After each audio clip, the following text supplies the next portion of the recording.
Falar da economia, as projeções para o Brasil, para o mundo. Vamos receber agora o economista Igor Lucena.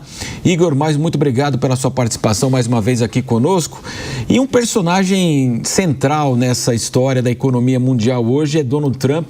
Como é que você avalia, né, desde o início da sua posse até agora e as repercussões justamente aí mundiais em relação à economia? Seja bem-vindo. Muito bom dia.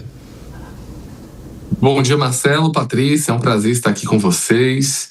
E, de fato, o presidente Donald Trump trouxe uma inflexão muito grande quando a gente fala sobre economia e relações internacionais.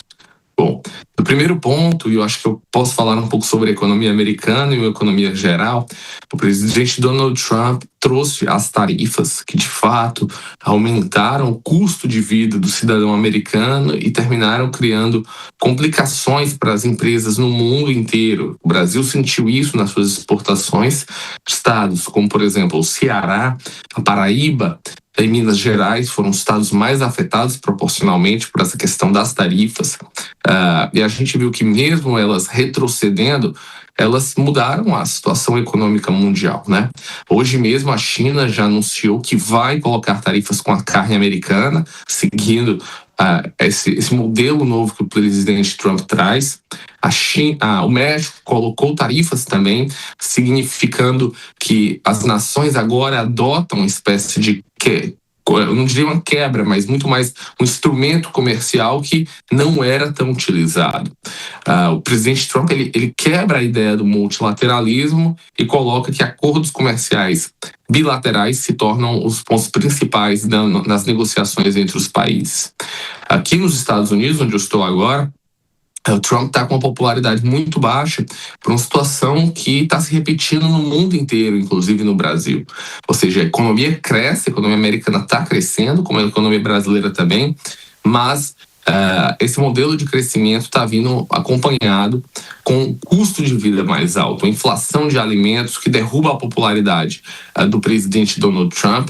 Ele tenta resolver a situação, mas não é uma situação fácil. A gente vive uma situação relativamente similar no Brasil, né? O Brasil tem crescimento econômico que não é desprezível, baseado no histórico dos últimos 20 anos, mas a população brasileira também sente que o seu poder de compra não está aumentando. Apesar disso, tem também um ponto que é interessante, que nunca antes o gap entre a economia americana e, por exemplo, a economia chinesa esteve tão grande. Ou seja, a previsão de 2026, a economia americana com PIB de 31 trilhões de dólares, enquanto a economia chinesa de 20, mostrando que dificilmente haverá um elemento nesse século onde a China superará os Estados Unidos como a principal potência do mundo. Pode existir um setor ou outro, mas ainda veremos um mundo voltado para o dólar e voltado para os Estados Unidos. Isso não significa que a economia americana e a economia mundial vão ter desafios.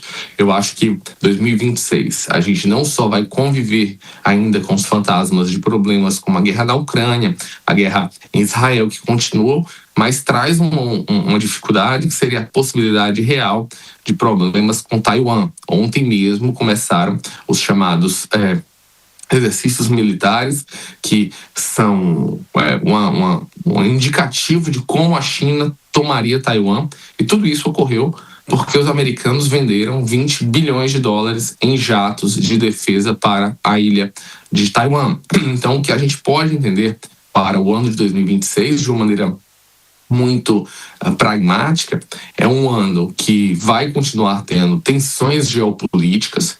A gente vai ver eleições de meio de termo nos Estados Unidos, ou seja, o presidente Trump pode ou não manter o controle das casas, e no Brasil a nossa eleição presidencial. Um ponto forte é a questão fiscal brasileira, que ainda continua difícil, né? Independente de quem ganha as eleições no ano de 2026, que vai ser um ano que continuará a economia brasileira, ao meu ver, anabolizada por gastos públicos, infelizmente por gastos fora do orçamento, mas isso vai ainda puxar o crescimento da economia brasileira em 2026, mas isso não deve acontecer em 27. 27 a gente vai ver um recuo muito grande, uma necessidade de ajuste de gastos, porque a nossa razão de dívida PIB vai ficar muito próxima dos 100%. E isso, de fato, é um limite muito grande. Então, a economia brasileira tem um encontro quase que inadiável com um freio. Não em 26, mas em 27, né? E eu venho dizendo que nos últimos 3 anos, o Brasil vem sendo anabolizado por gastos públicos. O nosso crescimento não vem de investimentos, não vem de uma visão estratégica, mas sim de gastos, tanto das famílias quanto do governo. E um dos modelos claros disso é o endividamento. O endividamento das famílias brasileiras e do governo nunca teve tão alto. E isso, obviamente, coloca em risco o crescimento de longo prazo do Brasil. Eu acho que, como nunca antes, a gente viu nesse país. Então, independente do que acontece na economia americana ou internacional, que eu acho que ainda vai ter um crescimento muito mais sustentável pelos investimentos em IA e o que apresentam essas bolsas internacionais, principalmente com a possibilidade de reconstrução da Ucrânia, alargamento da União Europeia, ou seja, um cenário internacional que se mostra muito mais favorável do que se imagina. Mesmo com os conflitos internacionais, há uma previsão de crescimento desses países, inclusive de nações como Coreia do Sul e Japão. O Brasil não está numa situação muito boa. A gente está num crescimento que eu gosto de dizer, mais uma vez, é anabolizado, não é real, mas o limite para gastos públicos vai acontecer. Então, quando isso acontecer, a gente tem um risco, infelizmente, de perder novamente um trem de crescimento da economia mundial e ficarmos tendo que resolver os nossos problemas internos. Professor, bom dia. Diante de toda essa instabilidade na geopolítica mundial, quais seriam os setores que o Brasil pode ter mais oportunidades e onde ele pode ter mais dificuldades diante de tudo isso que o senhor avaliou? Olha, eu acho que uma oportunidade gigantesca e que eu espero que seja resolvida principalmente por causa da França e Alemanha é o acordo Mercosul-União Europeia. A gente pode ter uma explosão de exportações na área do agro brasileiro para os europeus, né?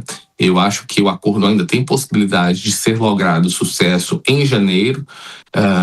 E se isso ocorrer nos próximos 10 anos, há uma possibilidade de crescimento do PIB brasileiro potencial em 0,5% ao ano, o que seria muito bom. Então, todo o setor de queijos, carnes, minério, isso teria um crescimento muito forte para a União Europeia.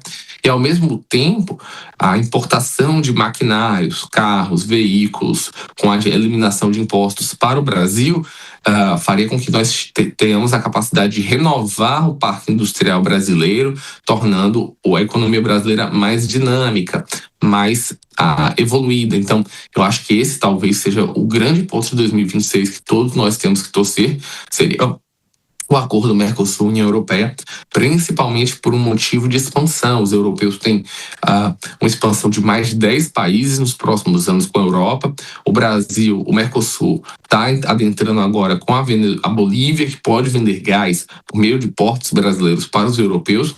Se tivermos uma mudança no regime venezuelano, a volta da Venezuela para dentro do bloco. Então, acho que essas são uma excelente oportunidade de 2026 e que eu acho que é muito positiva. Agora, acho que fica muito arriscado a gente ver no Brasil a questão do setor automobilístico. Acho que a gente está sofrendo um dumping internacional, o mundo inteiro está vendo as suas indústrias diminuírem, importando radicalmente sobras de veículos da China.